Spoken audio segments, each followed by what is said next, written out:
Shakiba flies in the face of tradition. In this country where the overwhelming majority of women are always forced to wear the burqa, a 19-year-old camerawoman, that sticks out on the streets of Kabul, a costly exception. Everything is a problem in Afghanistan, especially for me as I'm a woman. When I'm filming or I'm working on a story, it's very hard. People bother me and tease me. Shakiba's working for AINA, a French NGO funded by governments and by UN agencies. As a press and cultural centre, AINA is very active in rebuilding the media scene in Afghanistan. Set up by an Iranian photographer close to Commandant Massoud, AINA is frowned on in certain quarters, and critics say it's too close to the Tajik community. Yet AINA is undoubtedly successful, and it boasts several publications, a women's radio station, training courses for journalists, and a video production unit where Shakiba works. Styles and generations clash. Here at Kabul TV, the order of the day is tradition and austerity. In this country where pictures have been outlawed for so long, women are just about tolerated on air. Traditionally, they were mainly confined to the house, but now it's a new development. But even in this role, they should respect the norms of our society. They should present the news in such a way that it is acceptable to the whole country. The 7 p.m. news in Dari, then the 8 p.m. in Pashto. Identical news bulletins are broadcast in Afghanistan's 2 major languages. A television network that is for now dilapidated, that's preparing its graphics with the help of the Japanese. $80 million, that's the sum that was donated to help revamp the studio. Radio TV could play a very important role, and the most effective tool in this society would be to use Islam to justify all these, because a lot of people here, 99% of the people are Muslims, so they listen very carefully. If you put it in the right way, they will take it very seriously. For the director of Kilid, a media group partly funded by international aid, the TV station speaks from another time. They have not seen any change at the language and at the way they are presenting it since the 27 April 1978, after the communist coup. Dynamic and idealistic, Shahir Zain set up Kilid, a group close to the Pashto community, but always inclined to denounce the authorities when they step out of line. Kilid means key in Dari, a radio station and several weekly news magazines that offer to decipher the world of Afghan politics. We encourage freedom of speech and we believe in it firmly. But if they themselves feel something because of the existence of warlords around Kabul, I hope they will be enough brave not to be afraid to.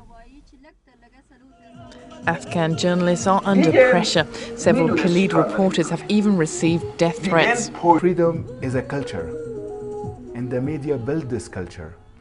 But in fact, when you have lived 25 years under a gun, the power of the gun, and the gun is not very far, still I don't think we think freely, and really we express what we think.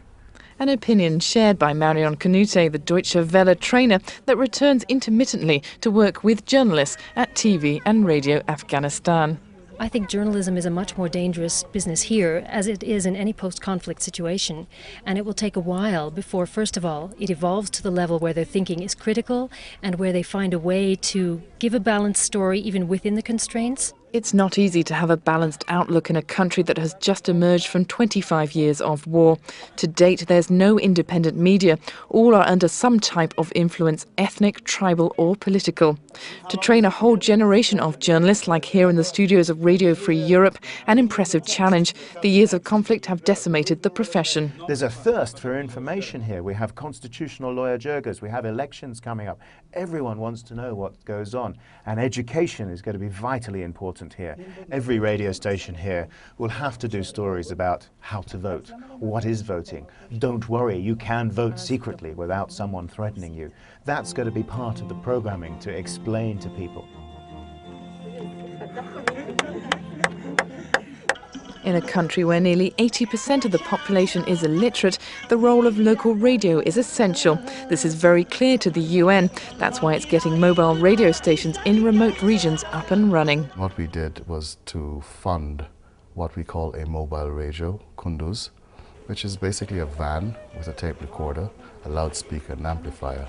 And it disseminates events related to the bond agreement, events involving the central government, work by UN agencies, NGOs, relief, reconstruction. Radio Kabul is now broadcasting on a part-time basis when the generator is working in nearly 70% of the country.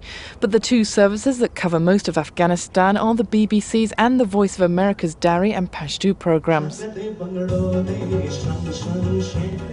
And Kabul has its first commercial radio. It's been a real hit. In 6 months, it has 70% of the capital's listeners that don't fail to make themselves known. This success Radio Arman owes mainly to its music.